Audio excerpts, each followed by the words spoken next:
एक बार की बात है, सुनहरी धूप में नहाए हुए विशाल सवाना के बीच में सिम्बा नाम का एक छोटा सा शेर का बच्चा रहता था। सिम्बा कोई साधारण बच्चा नहीं था, वह एक राजकुमार था जिसे एक दिन राजा बनना था।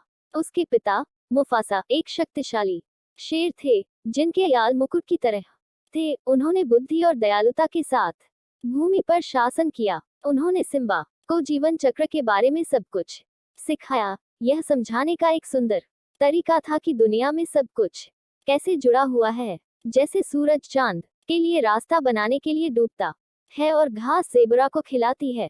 हर चीज का अपना स्थान और उद्देश्य होता है। सिम्बा की सबसे अच्छी दोस्त नाला थी, जो एक चंचल छोटी शेरनी थी जिसका फर डूबते सूरज की तरह सुनहरा था। साथ में उन्होंने सवाना की खोज की, तितलियों का पीछा किया और काल्पनिक दुश्मनों पर झपट पड़े। वे अविभाज्य थे, दो छोटे साहसी जिनके आगे पूरी दुनिया थी। एक दिन सिम्बा के शरारती चाचा स्कार, एक चालाक शेर जिसके बाल काले थे, ने फैसला किया कि वह सिम्बा के बजाय राजा बनना चाहता है। उसने सिम्बा और उसके पिता को जंगली जानवरों की एक खतरनाक भगदड़ में फंसा दिया। मुफासा सिम्बा को बचाने की कोशिश कर रहा था, लेकिन भागते हुए झुंड में फंस गया और दुखद रूप से खो गया। सिम्बा तबाह और डरा हुआ अपने घर प्राइड लैंड से भाग गया। वह एक हरे भरे जंगल में ठोकर खाकर गिर गया, जो वह सब कुछ नहीं जानता था।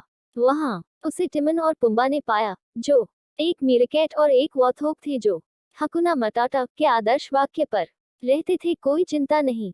टिमन और पुम्बा सिम्बा से अलग होने के बावजूद उसका ख्याल परिवार की तरह रखते थे। उन्होंने उसे अपना अतीत भूलकर जंगल में बेफिक्र जीवन का आनंद लेना सिखाया। सिम्बा बड़ा और मजबूत होता गया, अपने शाही वंश और उसके साथ आने वाली जिम्मेदारियों को भूल गया। सालों बीत गए और सिम्बा एक खूबसूरत युवा शेर बन गया।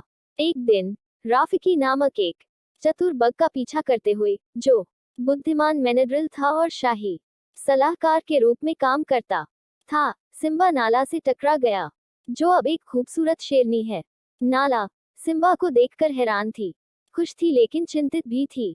उसने देखा कि सिम्बा अपने अतीत और प्राइड लैंड्स की परेशानियों को भूल गया था। दुष्ट चाचा स्कार राजा बन गया था और उसने एक बार समृद्ध भूमि को बंजर भूमि में बदल दिया था। स्कार का शासन आलस्य, स्वार्थ और जीवन चक्र के प्रति उपेक्षा से चिन्हित था। नाला ने सिम्बा से वापस लौटने और राजा के रूप में अपना सही स्थान लेने की विनती की।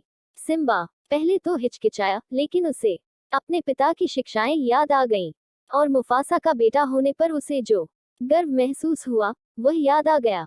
उसे एहसास हुआ कि वह अपनी जिम्मेदारी को अनदेखा नहीं कर सकता और स्कार को प्राइड लैंड्स को बर्बाद करने की अनुमति नहीं दे सकता। नए साहस और नाला के साथ सिम्बा घर वापस जाने के लिए निकल पड़ा। उसकी मुलाकात राफिकी से हुई, जिसने उसे याद दिलाया कि वह वास्तव में कौन है, एक भावी राजा। राफिकी ने सिम्बा को पानी में अपना प्रतिबिंब भी दिखाया, जहां उसने अपने पिता की आंखों को घूरते हुए देखा।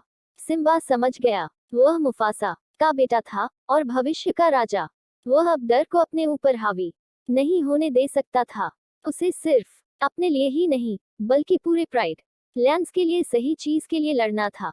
सिम्बा दहाड़ते हुए लौटा और स्कार को राजपथ के लिए चुनौती दी। भयंकर युद्ध हुआ। सिम्बा को अपनी ट्रेनिंग याद आए और उसने एक सच्चे राजा की हिम्मत से युद्ध किया।